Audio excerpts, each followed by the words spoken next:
Me parece muy bien. Muchas gracias por la invitación. Bueno, vos sos uno de los hombres que está trabajando en estos momentos aquí en el Partido Fe con una parte muy interesante que es hablar un poco del peronismo, ¿no? O sea, a partir de algunas charlas que vos estás brindando los días miércoles. Exactamente, sí. En realidad uno es un peronista de larga militancia, Sí. Peronista histórico, Uh-huh. Hombre de la doctrina que nos legó el general Perón, que está sustentada en una filosofía de vida que a su vez tiene su sustento en un principio teológico cristiano. Como reza una de las verdades, el peronismo es nacional, popular y cristiano. Uh-huh. Y bueno, milito al lado del amigo Jerónimo Momo Venegas, con quien me veo identificado como quien enarbola las verdaderas banderas del peronismo, que no se contamina con situaciones de coyuntura. Y bueno, Momo me ha depositado la confianza de realizar jornadas que hablen sobre la filosofía, la doctrina y la acción política. Uh-huh. Ninguna genialidad mía propia, sino simplemente la extracción de los 42 tomos de la obra completa que pertenece al general Perón. Tratar de formar cuadros. El pensamiento histórico ha sido relativizado por el tiempo. Desde hace muchísimos años se han utilizado las banderas, como yo digo, el isólogo y la figura de Perón y Evita en las boletas para los actos electorales, en esa caja de las ilusiones, donde después nos vemos rápidamente defraudados, porque no tiene nada de lo que se ha prometido.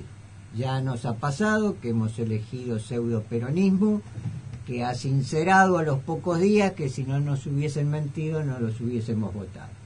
Para que eso no se repita, como testimonio y para formar cuadros militantes, especialmente en la juventud, porque los que somos grandes hemos vivido épocas y a fuerza de palo hemos aprendido. Yo hablo de palos que ha dado la vida. Uh-huh. Y bueno, y eso es humildemente la función. Yo en mi vida he aspirado a un cargo político, no creo tener aptitud para eso, no tengo vocación. Yo soy un abogado que se ha dedicado toda la vida a la industria. Uh-huh. Y toda la vida a la militancia, donde me ha tocado estar adhiriendo a aquellos que yo consideré que enarbolaban verdaderas banderas nacionales y peronistas, porque pienso, como pensaba el general, y yo le hago un agregado, que está Dios, la patria, luego el movimiento, que es toda una inclusión de personas de diferentes corrientes, y por último los hombres. Este orden se ha venido trastrocando y hoy las apetencias personales hacen que los hombres parezcan fundamentales, o sea, el principio de toda razón, cuando en realidad lo importante son las cargas y no los cargos. Perfecto. Vos sabés que vos hablás de los libros de Perón, ¿no? Para mí hay dos libros claves de Perón, ¿no? Uno se llama Actualización Política y Doctrinaria para la Toma del Poder. Sí, bueno, correcto. Esa es una serie de conferencias que desde Madrid, sí, en su exilio, el general daba a sus cuadros para ir formándolos a la distancia. Sí. La grandeza del hombre es que a 18.000 kilómetros de distancia influía sobre la política interna del país. Sí. Como pilares, como la piedra fundamental, digamos, del pensamiento, de su filosofía y la doctrina, fue la enunciación en el Congreso Internacional de Filosofía de 1949 de la comunidad organizada. Frente a grandes... Después aparece otro material que se llama comunidad organizada. Correcto. Él presenta a los asistentes, filósofos de nota de todo el mundo, lo que él concebía como una tercera posición eminentemente cristiana, nacional, popular, que en realidad era obra de su capacidad estadista. Él resumía o ha resumido en La comunidad organizada, que es un texto imperdible para todo peronista, en realidad el Concilio Vaticano II, la doctrina social de la Iglesia, que la bajó a, al campo político, porque él declara que es eminentemente humanista, reitero, cristiana, nacional y popular. Por supuesto, habría que hablar mucho, en realidad predijo cosas que acontecieron muchos años después, cuando se le decía que ese yuyo del cual hablaba, que era soja que se daba en el África, nadie entendía qué era, hoy nos está dando de comer, si no fuese por eso, no sé qué pasaría. Él hablaba de la revolución ecológica, del deterioro del medio ambiente. Él habló de la globalización que se vendría, porque él hablaba el término universalismo. Bueno, creo que no es la ocasión, pero hemos cubierto una etapa, la globalización financiera y la globalización de la miseria. Posteriormente creo, como ya algún Nobel ha escrito, que se prevé lo que se denomina el gobierno planetario, que será a lo mejor dentro de no se sabe cuántos años un gobierno mundial, donde los grandes poderes concentrados implementarán políticas mundiales de acuerdo a las necesidades territoriales. Por supuesto, hay un grave problema que hay que tener en cuenta, es que la población, de lo cual el general ya hablaba en el año 50, o sea, el crecimiento demográfico, lo hace en forma exponencial, mientras que no es así con la generación de los recursos alimenticios. Y los recursos alimenticios en manos de comerciantes, porque no dejan de ser commodities, tienen valor en virtud de su escasez. Sí. Entonces, al ser manejado por grandes intereses y conveniendo la escasez para que el producto tenga precio, hay muchos que no tienen acceso a su adquisición.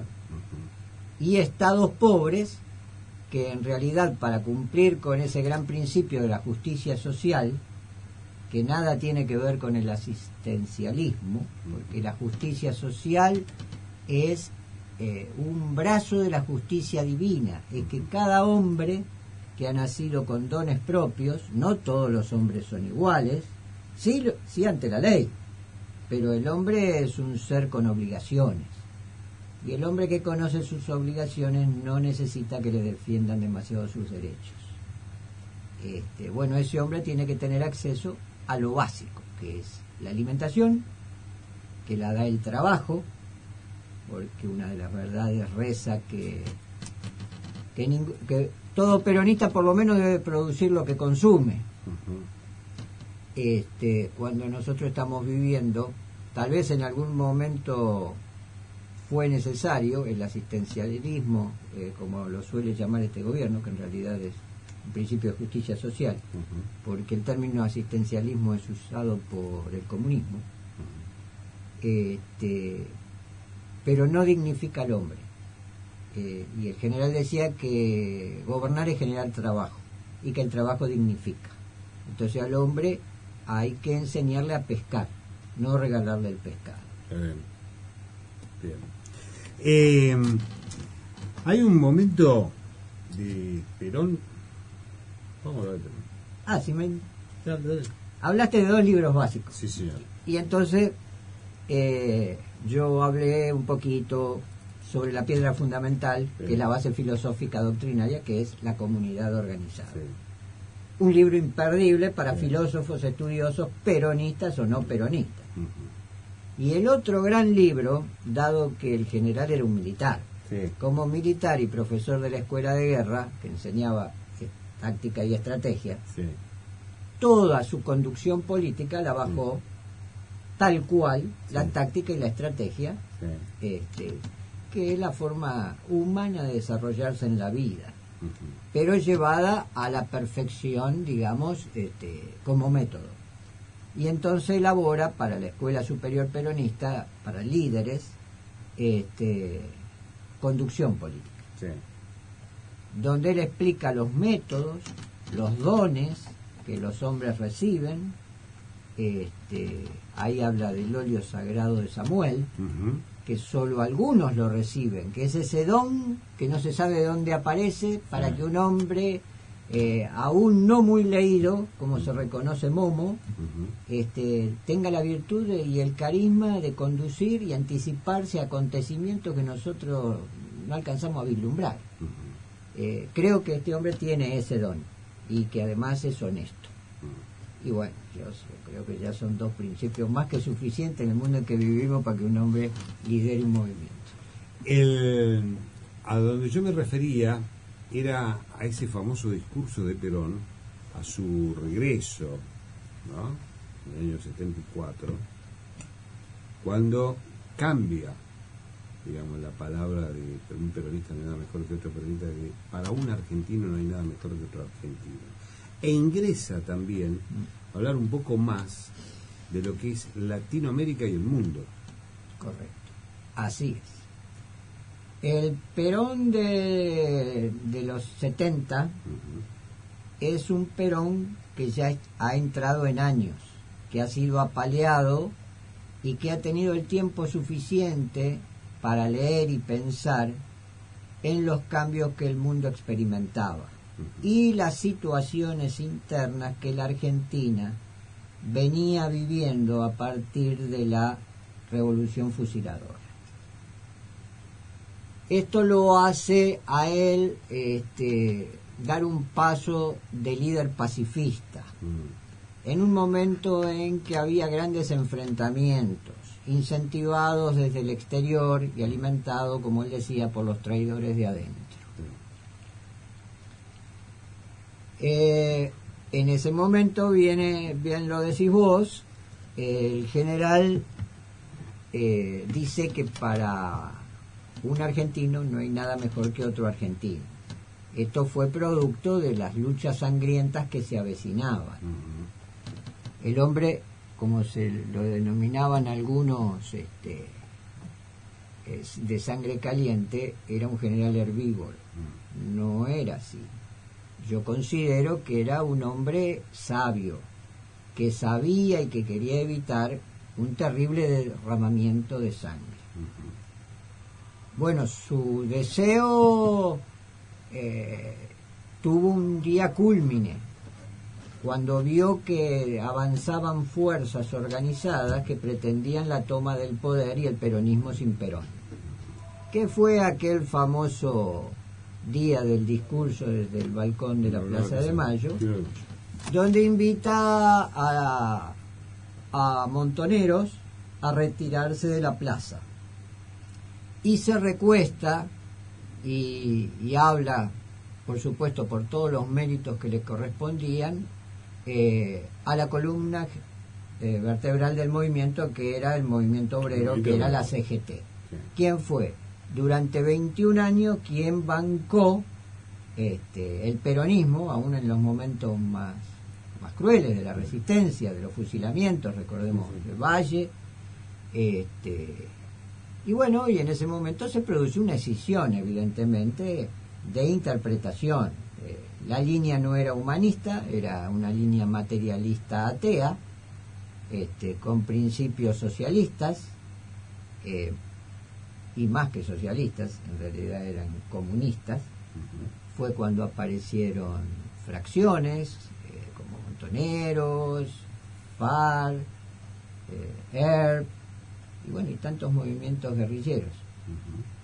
que fue una gran tristeza porque jóvenes, con ese espíritu que todos los jóvenes tienen, revolucionarios y soñadores de un mundo mejor, fueron víctimas de